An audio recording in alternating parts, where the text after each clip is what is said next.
Hi, നമ്മുടെ വീഡിയോയിലേക്ക് എല്ലാവർക്കും സ്വാഗതം. ഇതെന്താ സംഭവം എന്ന് മനസ്സിലായിട്ടുണ്ടാവുമല്ലോ അല്ലേ? ഇത് ഈ ചേമ്പില്ലേ, കഴിഞ്ഞ ദിവസം ഞാനൊരു വീഡിയോ ചെയ്തായിരുന്നില്ലേ? അപ്പോൾ കാണാത്തവരൊന്ന് പോയി കാണുക, അപ്പോൾ മനസ്സിലാവും. ഈ ചേമ്പ് ഇതുപോലെ ക്ലീനാക്കി വൃത്തിയാക്കി വെച്ചതാണ്. അപ്പോൾ തൊലി കളഞ്ഞു കഴിഞ്ഞാൽ കപ്പ പോലെയല്ല, ഇതിനൊരു വഴുവഴുപ്പുണ്ടായിരിക്കും. അത് നന്നായിട്ട് ഓരോന്നെടുത്ത് നന്നായിട്ട് കഴുകിയതിന് ശേഷം ഇതുപോലെ വാറ്റി വയ്ക്കാന്ന് വെച്ചാൽ വെള്ളം വാർന്നു പോകാൻ വെക്കണം കേട്ടോ.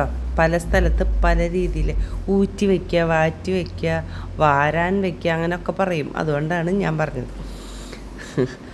അപ്പോൾ ഇതേപോലെ ചെയ്ത് നന്നായിട്ട്, ഇത് കപ്പ പോലെ കായ പോലെയല്ല, അതിനേക്കാൾ കുറച്ച് വഴുക്കൽ പോലത്തെ ഒരവസ്ഥ കൂടുതലുള്ളതുകൊണ്ട് നമുക്കൊരു അരിഞ്ഞെടുക്കാനും അത് വെളിച്ചെണ്ണയിൽ വറുത്ത് കോരാൻ ഇത്തിരി ബുദ്ധിമുട്ടാണ്. അപ്പോൾ ഇത് നമ്മൾ വറുക്കാനാണ് കേട്ടോ പോകുന്നത്.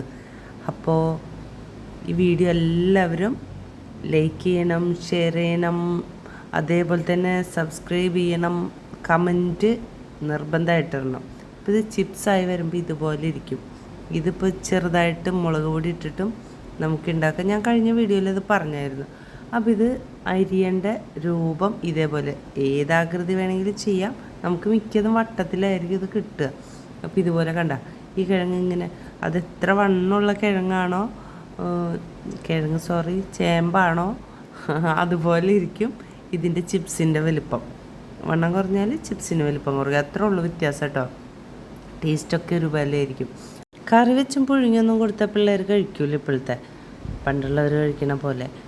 അപ്പോൾ അതിന് അവർക്കുള്ള ഏറ്റവും നല്ലൊരു മെത്തേഡാണ് ഇത്.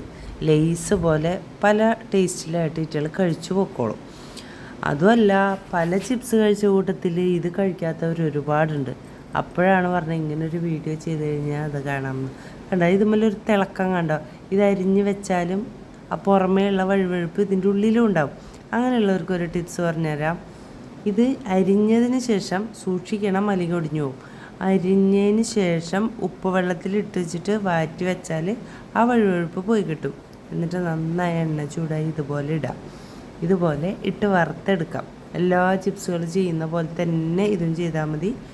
ഒരു പകുതി വേവാകുമ്പോൾ തിരുപ്പ് വെള്ളം തെളിച്ചിട്ട് നമുക്ക് ചിപ്സ് ഇതേപോലെ തന്നെ കഴിക്കാം. എല്ലാവിധ ചിപ്സിനേക്കാളും ഏറ്റവും കൂടുതൽ ടേസ്റ്റ് ഇതിനും ശീമച്ചക്ക, അതായത് കടച്ചക്ക എന്ന് പറയുന്ന സാധനത്തിനും തന്നെയാണ്. കായ വറുത്തത്, അതുപോലെ കപ്പ വറുത്തത്, അങ്ങനെ കുറേ ഐറ്റം വറുത്തെടുക്കാൻ പറ്റും. അതിലേറ്റവും ബെറ്റർ സാധനം, ഞങ്ങൾക്കൊക്കെ ഏറ്റവും ഇഷ്ടപ്പെട്ട സാധനം ഇത് തന്നെ കേട്ടോ. ഇതുപോലെ ചിപ്സ് ഇങ്ങനെ വറുത്ത് കോരി എടുത്തതിന് ശേഷം തന്നെയാണ് നമുക്ക് ഇതിൽ മുളക് പൊടിയോ കുരുമുളക് പൊടിയോ അങ്ങനെയുള്ള ഐറ്റംസ് ചേർക്കാം കേട്ടോ. അപ്പോൾ എല്ലാവരും ഇതൊന്ന് ട്രൈ ചെയ്ത് നോക്കണം.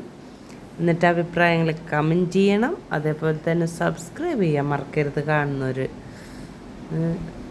അപ്പോൾ ഈ ചിപ്സ് എങ്ങനെയുണ്ടെന്ന് അഭിപ്രായം പറയണം കേട്ടോ. ഒരിക്കൽ കഴിച്ചവർ എന്തായാലും പിന്നെ പുഴുങ്ങിയോ കറി വെച്ചോ കഴിക്കൂല. ഉറപ്പായിട്ട് ഇത് ട്രൈ ചെയ്യും. അത് മസ്റ്റ് ട്രൈ ആണ്. ഓക്കേ, അപ്പോൾ അടുത്ത വീഡിയോ ആയിട്ട് ഉടനെ വരും കേട്ടോ.